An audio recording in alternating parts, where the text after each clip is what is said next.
নমস্কার বন্ধুরা, পদ্ধতি রান্নাঘরে আপনাদের সবাইকে স্বাগত জানাই। বন্ধুরা, আপনাদের সাথে আজ আমি বিয়ে বাড়ির মতো বা অনুষ্ঠান বাড়ির মতো চানা মশলা কিভাবে বাড়িতে তৈরি করব তারই একটা সহজ রেসিপি আপনাদের কাছে শেয়ার করছি। রুটি, লুচি, পরোটা, নান বা কুলচা সব কিছুর সাথে এই চানা মশলা খেতে বেশ দারুণ লাগে। অনেকের কাছে এটা শুনি বাড়িতে যদি চানা মশলা তৈরি করা হয় সেই চানা মশলার স্বাদ বা চানা মশলার রঙটা অনুষ্ঠান বাড়ির মতো হয় না।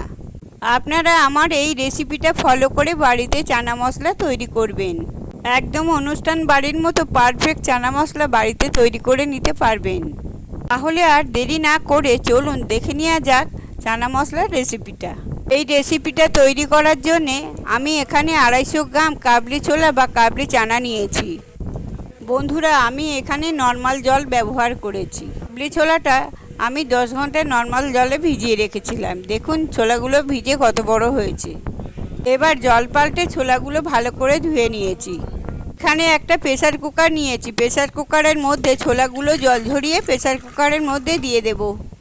এবার প্রেসার কুকারের মধ্যে দিয়ে দেব হাফ লিটারের একটু বেশি জল। এবার প্রেসার কুকারের ঢাকা দিয়ে প্রেসার কুকারটা গ্যাসের ওপর বসিয়ে গ্যাসের ফ্লেমটা মিডিয়াম করে প্রেসার কুকারে 6টা সিটি মেরে নেব। এবার প্রেসার কুকারটা ঠান্ডা হয়ে গেলে প্রেসার কুকার থেকে কাবলি ছোলাটা একটি পাত্রে ঢেলে নেব। দেখুন 6টা সিটি মারার পরে ছোলাটা খুব সুন্দর সেদ্ধ হয়েছে। এবার চানা মশলাটা তৈরি করে নেব। কড়াইতে দিয়ে দিচ্ছি বেশ কিছুটা সর্ষের তেল। আমি এই রান্নাটা সর্ষের তেলেই করব, আপনারা চাইলে সাদা তেলে করতে পারেন। তেলটা খুব ভালো করে গরম হয়ে গেলে দিয়ে দিচ্ছি 3টে ছোট এলাচ। এবার দিয়ে দিচ্ছি 3 টুকরো ডালচিনি, দিয়ে দিচ্ছি 3টে লবঙ্গ, আর দিয়ে দেব 2টো তেজপাতা। এবার গরম মশলাটা নাড়াচাড়া করে ভালোভাবে গরম মশলাটা ভেজে নেব। মশলা থেকে ভাজা একটা সুন্দর গন্ধ বেরোবে, ঠিক তখনই গ্রেটার দিয়ে গ্রেট করে নেওয়া রসুন 1 চা চামচ দিয়ে দেব। এবার রসুনটা ভালোভাবে নাড়াচাড়া করে রসুনটা 10 সেকেন্ড ভেজে নেব। 2টো বড় সাইজের পেঁয়াজ মিক্সিতে পেস্ট করে নিয়েছি। এবার পেঁয়াজের পেস্টটা দিয়ে দেব। এবার রসুনের সাথে পেঁয়াজ বাটাটা ভালোভাবে নাড়াচাড়া করে পেঁয়াজ বাটাটা 1 মিনিট ধরে লাল করে ভেজে নিতে হবে। এবার দিয়ে দিচ্ছি গ্রেটার দিয়ে গ্রেট করে নেওয়া আদা 1 চা চামচ। আপনারা চাইলে আদা রসুনের পেস্ট দিতে পারেন, তবে গ্রেটার দিয়ে গ্রেট করে নেওয়া আদা রসুন চানা মশলায় দিলে চানা মশলাটা খুব সুন্দর হয়। এবার পেঁয়াজ আর রসুনের সাথে আদাটা ভালোভাবে নাড়াচাড়া করে আরও 10 সেকেন্ড ভেজে নেব। এরপরে একটা বড় সাইজের টমেটো মিক্সিতে পেস্ট করে এবার টমেটোর পেস্টটা দিয়ে দেব।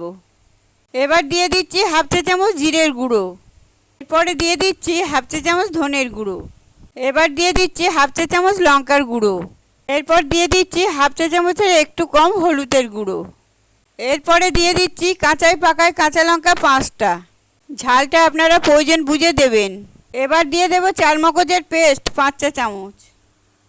এবার দিয়ে দেব 1 চা চামচ কাশ্মীরি লঙ্কার গুঁড়ো।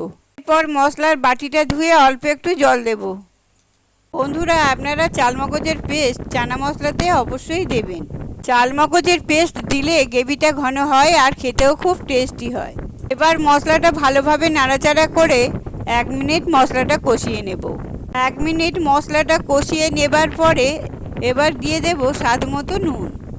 এবার দিয়ে দেব একটা 5 টাকা দামে চানা মশলার প্যাকেট কেটে দিয়ে দেব। এবার মশলাটা নাড়াচাড়া করে 2 মিনিট ধরে মশলাটা খুব ভালোভাবে কষিয়ে নেব। মশলাটা কষাতে কষাতে মশলা থেকে তেল ছেড়ে আসবে, ঠিক তখনই সেদ্ধ করা কাবলি ছোলাগুলো দিয়ে দেব। এবার চানা মশলাটা অল্প করে নাড়াচাড়া করে দেব। এবার চানা মশলাতে 250 মতো জল দেব। জল দেওয়ার পরে আবারও চানা মশলাটা অল্প করে নাড়াচাড়া করে দেব। এবার গ্যাসের ফ্লেমটা মিডিয়াম করে 2 মিনিটের জন্য চাপা দিয়ে রাখলাম। এবার 2 মিনিটের পরে ঢাকাটা খুলে নিলাম। এবার চানা মশলাতে দিয়ে দেব 2 চা চামচ চিনি। চিনিটা আপনারা আপনাদের প্রয়োজন মতো দেবেন। এবার চিনিটা দেওয়ার পরে চানা মশলাটা অল্প নাড়াচাড়া করে দেব।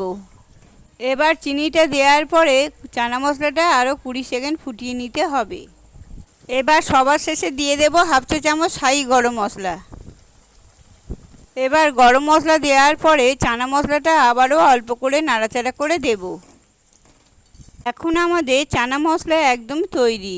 বন্ধুরা, এইভাবে বাড়িতে চানা মশলা বানালে রুটি, লুচি, পরোটা, নান বা কুলচার সাথে এই চানা মশলা খেতে খুবই ভালো লাগে। আর ভালো লাগলে লাইক, শেয়ার আর কমেন্ট করে জানাবেন। আর আমার চ্যানেলে পুরনো বন্ধু আর নতুন বন্ধু যারা আছেন পাশে থাকা বেল আইকনটা টিপে সাবস্ক্রাইব করার অনুরোধ রইল। ধন্যবাদ।